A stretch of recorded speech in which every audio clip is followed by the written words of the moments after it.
happen. Right. But hey, you can't anticipate that. Well, let's hear what the thoughts of the voice of the 49ers, Greg Papa, has on the upcoming season and that schedule that was released yesterday. Greg Papa joining us here on this Friday. Greg, it's Jason Ross, JayMarzz. How are you today? What's going on? How are you guys doing? We're doing great. We're excited. I don't know what's schedule day mean to you. It's basically your roadmap of what you're going to be doing over the next several months. But as it laid out yesterday, you knew the teams, but just as it kind of fell into place, your first thoughts on what you saw. Well, I always look, Jason, at the preseason schedule, actually the first thing. And we're going to play, it sounds like the Raiders in Las Vegas, the first preseason game. And there's a plan to scrimmage the Raiders as well, which is a little unusual to have the scrimmage be before your first preseason game. Normally it's either before the second one or the third one. But this is all evolving because a few years ago, obviously, the league cut back from 4 preseason games to 3. So, and then, since the 49ers played the AFC West last year, you didn't want to play them in the preseason. So you could play the Raiders again, do the scrimmage in Vegas. And then which of the other AFC West teams would you play? Kansas City is obviously the marquee team in the league right now, and there's some bad blood going back to what happened in Super Bowl 54. We have played them in the preseason since, but it's going to be Broncos and Chargers coming to Levi's. So 2 of the 3 preseason games at home, and the opposite of that is that 9 of the regular season games are on the road and 8 at home. So right away, you look at what would be your opener because it kind of sets the mood for the entire season. And to go to Pittsburgh, Heinz Field early in the year. It's got a new name that I can't pronounce, so I'll probably just keep calling it Heinz Field. I will learn that pronunciation by September the 10th. But it's a great football venue. It's the Steelers, it's the 49ers, the 6-time Super Bowl champions against the 5-time Super Bowl champions. So that's an exciting game. You roll right into the Rams game the next week. I know they're in a bit of a rebuild, but it's always a great matchup, and the 49ers have owned them, obviously, the last several years. And, Sean McVay is going to be amped up, and that's going to be their home opener because they open in Seattle. Then the 49ers home opener is on a Thursday night. Do you remember the 21st night of September? Yeah. The New York Giants. I mean, that's kind of weird. And then just, Dallas playing the primetime game with Dallas. And then all the primetime games we have this year. I was told the max is 5, but a lot of teams got 6. But if you have 5, I believe you have the ability to be flexed into a 6. I'm not sure if it's 6, you can be flexed into a 7. So all the different primetime games. And the main thing is, if Dave was with us today, we'd be talking about cucciardati cookies, my Italian specialty, Yes. which I'm gonna have to bring to Levi's on Christmas night because we got a Christmas night game against Baltimore. We got the New Year's Eve game in Washington.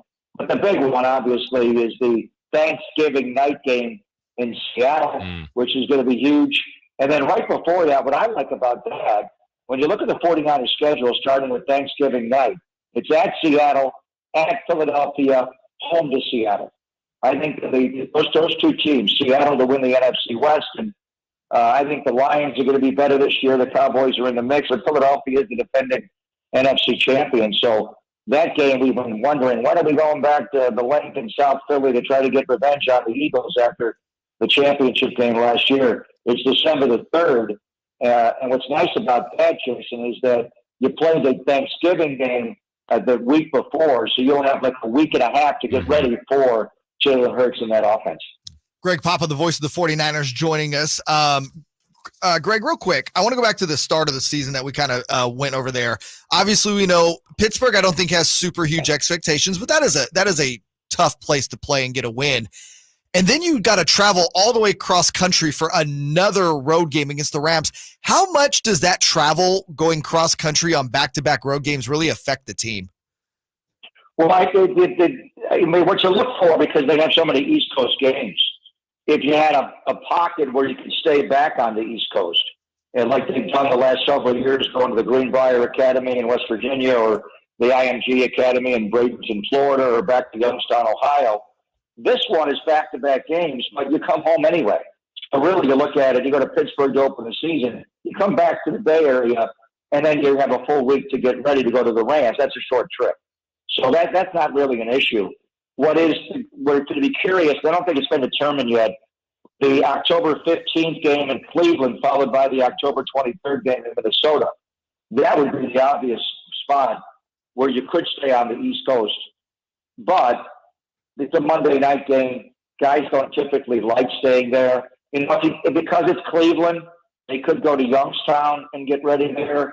There were some issues with the field there last time they were there, so I'm not sure what they would do. IMG Academy in Bradenton, because of all the sports they have in the fall, I don't think that's going to be available until December. They could go to the Greenbrier in West Virginia again, but I think the Pittsburgh Rams thing is not a big deal because LA's so close to the Bay Area. It's a short flight.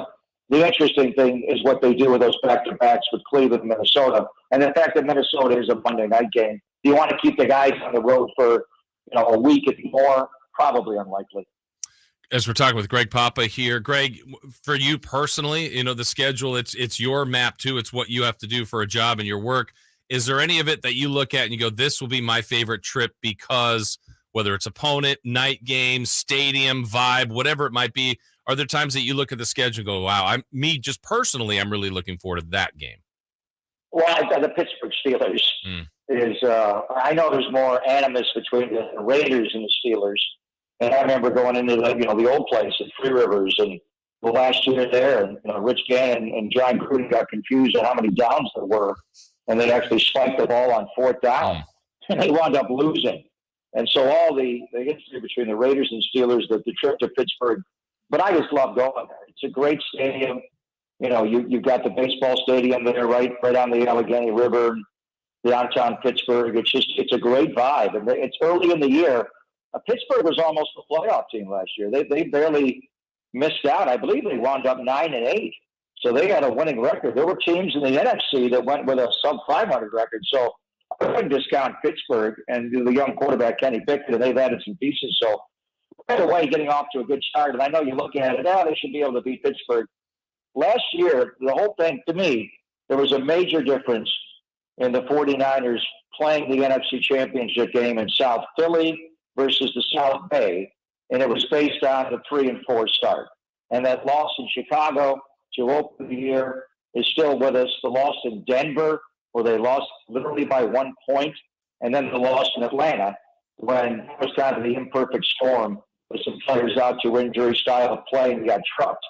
So, the 3-4 start doomed you for being the number 1 seed. You wound up winning 10 in a row to get the 2nd seed.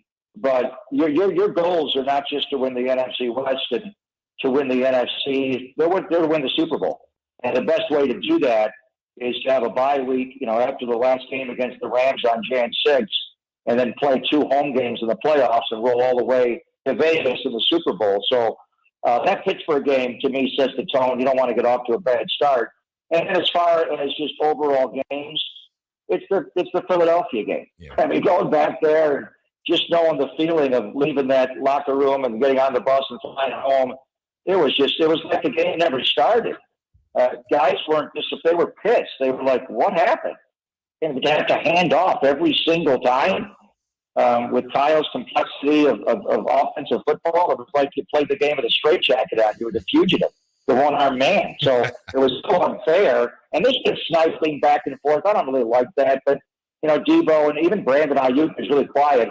Just didn't like it, and they kind of barked back. But now the 49ers bring Jay Hargrave into Philadelphia when they go back there. So let's just hope the 49ers are as good as we think they are, and they're healthy, and they're red hot and rolling, and that we want Philadelphia to be good as well. We want them to be on their best that day, unlike the 49ers were on January 29th. So there's a lot of good games. Thanksgiving night in Seattle, but that December the 3rd game back at the Link. The first moment we left there, we knew we were going back there. It was when. And had Philadelphia won the Super Bowl, I think it would have been a season opener. We would have been the Thursday night game on September the 7th to go in there and play them. And that's probably better that Kansas City won because I think Brock will make training camp, but they feel like they're going to be a little healthier later in the year. So I love every single game. There's not a bad game in the NFL, but December the 3rd at the Link, we've all got that circled in red. Greg Papa joining us from the Folsom Lake Honda Hotline. Folsom Lake Honda, your one-stop Honda shop. Greg, quickly, I just want to go to that Week 5 matchup at home against the Cowboys. Historically, I think that's the best 49ers rivalry. And then, the last couple seasons, the two teams meeting each other in the playoffs kind of planted the seed to kind of get it renewed. Do you think that's going to be the craziest that stadium is for a regular season game this year? Yeah, that's a good point. There's no question. I mean, for a younger demographic, the Seattle Seahawks are the rival, or even the Rams, maybe the last couple of years. But it's the Cowboys, and breaking the 49ers' hearts in 70, 71, 72. Obviously, the Dwight Clark game flipped everything, and all the matchups in the early 90s, whoever won that game in the championship game was going to win the Super Bowl. So I love the last couple of years because the 49ers have ended the Cowboys seasons in back-to-back years, one at Arlington and last year at Levi's. I'm hoping to play them again in January, and that would be fun as well. The playoff game with Dallas last year, and we had a championship game my first year with Green Bay. But I just felt that was the biggest game in the history of Levi's because it was the Cowboys. It was everything that we've talked about and all the animus between the two franchises going back since the AFL-NFL merger.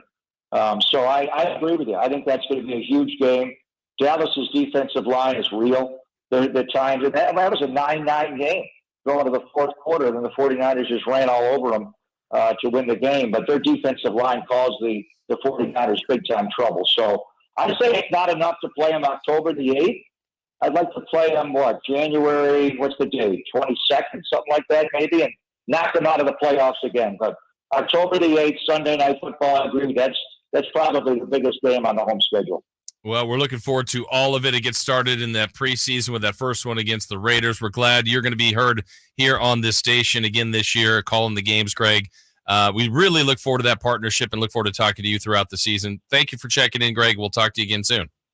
I can't wait. I have one question for you guys. Yeah. Who is the 916 in Sactown Sports rooting for tonight? Warriors or Lakers? I think the collective answer, Greg, is not a popular one, but it's Denver. That's not what I asked you. I know. Last night, they're not playing. It's the game tonight in this series. I thought of you guys the moment it was the Lakers and it was on, because I know you have animus for both. Yeah. But, so it's got to be the Warriors, right? The Lakers go back to Dick Bennett and all that. So which is it? Honestly, I think this kind of becomes I don't even know if it's generational, but I think the fresher wound is the Warriors. Mm-hmm. The historical wound is the Lakers. So I'll speak for me personally, Greg, the venom towards the Lakers to me is Shaq, Kobe, Phil, Rick Fox. It's not, I have nothing against Darvin Ham, LeBron, like that group, where the Warriors are the one that knocked the Kings out. So I don't know. The fresher venom, what do you say, Jay? I'm rooting for the Warriors because I want Game 7. There you go. All right, then what do you want to win Game 7? Oh, well, I got to take some time to think about that one. You hate them both. Just say it. Yeah. You hate the only gold color you like is red and gold. There you go. You don't like purple and gold. No. You don't like blue and gold. I hear you. We're all rooting for the Niners. Exactly. Yeah. Exactly. All right, Greg. Enjoy it. Thank you so much. Thank you, guys. Appreciate you. All right. Thank you. That's Greg Papa. Again, look forward to having. It's so good to have the games this year. It's gonna be awesome. Absolutely. Really looking forward to that. All right, we'll break. We will talk about Denver. They are the first team through to the conference.